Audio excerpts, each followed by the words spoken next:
वो भारत के इतिहास का सबसे निर्दयी अपराधी था, एक असली ठंडे खून वाला राक्षस। जब वह बच्चा था तो अनाथालय में बड़ा हुआ। हर दिन उसे वार्डन पीटता था। एक दिन उसने एक पेट्रोल टंकी उठाई और आग लगाकर उस वार्डन को उड़ा दिया। जब वह आग के समंदर से बाहर निकला, उसका चेहरा जल चुका था, मगर वो बिल्कुल शांत था, जैसे कुछ हुआ ही न हो। उसने सिर पानी में डुबो दिया और वहीं से उसकी मानवता खत्म हो गई। उस दिन से वो बन गया आग चेहरा भगवान। अपनी बर्बरता और निर्दयता के लिए जाना जाने वाला यह शख्स भारत में एक खौफनाक अपराध नेटवर्क का मुखिया बन गया। उसका सबसे गंदा धंधा मानव अंगों की तस्करी। वह अपने गुर्गों के साथ गरीब लोगों को पकड़ता, उन्हें जानवरों की तरह अंग तस्करी गिरोह को बेच देता। अगर कोई विरोध करता तो आग चेहरा भगवान उसके हाथ पैर काट देता। उसकी क्रूरता की कोई सीमा नहीं थी। एक दिन अंग तस्करी गिरोह ने उससे 2000 सुअर के बच्चों कोडवर्ड की भारी डिमांड की। दूसरों के लिए मुश्किल मगर उसके लिए बेहद आसान। उसने तुरंत हामी भर दी। अब आता है, राठौर ने एक हैकर की मदद ली। उसने आग चेहरा भगवान के गुर्गे छोटे मूछे वाले के फोन को ट्रैक किया, जिससे आग चेहरा के 10+ ठिकाने का पता चला। राठौर अकेला ही वहां जा पहुंचा और धावा बोल दिया। उसने सैकड़ों बेगुनाह लोगों को आजाद कराया, साथ ही उन अड्डों को राख में बदल दिया। छोटा मूछा दहशत में आ गया। घुटनों के बल गिरकर आग चेहरा भगवान से माफी मांगने लगा। मैं नहीं जानता वो कौन है, लेकिन वो बहुत खतरनाक है। क्योंकि छोटा मूछा वफादार था, आग चेहरा ने उसे माफ कर दिया, लेकिन उसे आदेश दिया, जल्दी से नए लोगों को पकड़ो, माल की कमी नहीं होनी चाहिए। जैसे ही छोटा मूछा ने अपना फोन ಬಗೀರ ನಿನ್ನೆಂಗೋ ಬಿಟ್ಟ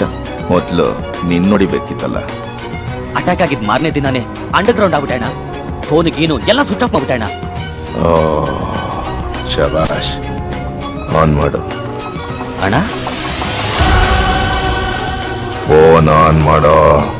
ऑन किया। अवई ने लोकेशन ट्रैक कर ली और पोर्ट पर पहुंच गया, मगर वहां पहले से ही सशस्त्र गुंडों का घेरा था। यह एक जाल था। आग चेहरा ने खुद उसे बुलवाया था। उसे लगा नकाफ पोस अब मारा जाएगा और वो वहां से निकल गया, मगर नकाफ पोस बिल्कुल भी नहीं घबराया। उसने अकेले ही उन गुंडों से भिड़ंत शुरू कर दी। बिजली जैसी तेज चाल, गोलियों से भी तेज। उसके हथियारों में अब हाईटेक अपग्रेड्स थे। गुंडों को काट काट कर रख दिया, लेकिन संख्या बहुत ज्यादा थी। अंत में वह जमीन पर गिर पड़ा। गुंडे झुंड में उस पर टूट पड़े। वो पूरी तरह से घिर गया। तभी उसने अपनी बेल्ट से एक की शेप्ड डिवाइस निकाली। जोरदार बिजली का करंट फैला। सभी दुश्मन उड़ गए, मगर अवई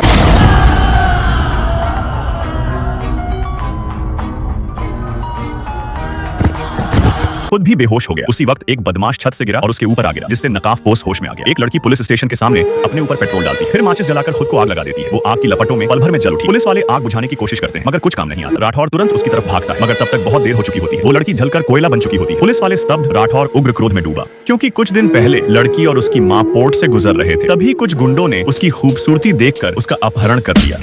3 दिन 3 रात उस लड़की को क्रूरतम तरीके से रेप और टॉर्चर किया गया। माँ ने तुरंत पुलिस स्टेशन जाकर मदद मांगी। राठौर एक सच्चा और ईमानदार पुलिस अफसर फौरन अपनी टीम लेकर पोर्ट पहुंचा, मगर गुंडे इतने दबंग थे कि उन्होंने पेट्रोल से बकेट में आग लगाकर पुलिस की गाड़ियों को रास्ता नहीं देने दिया। राठौर ने हार नहीं मानी। जैसे ही मौके मिला, उसने उन पर हमला बोल दिया। छोटे गुंडे भागने लगे। राठौर ने एक को पकड़कर ईंट से उसका सिर तोड़ दिया। तभी एक बड़ा काला चमकता हुआ गंजा आदमी आया, जिसके साथ और भी गुंडे थे। वो बोला, ये इलाका मेरा है, अपराध हुआ तो मैं देख लूंगा, पुलिस की जरूरत नहीं।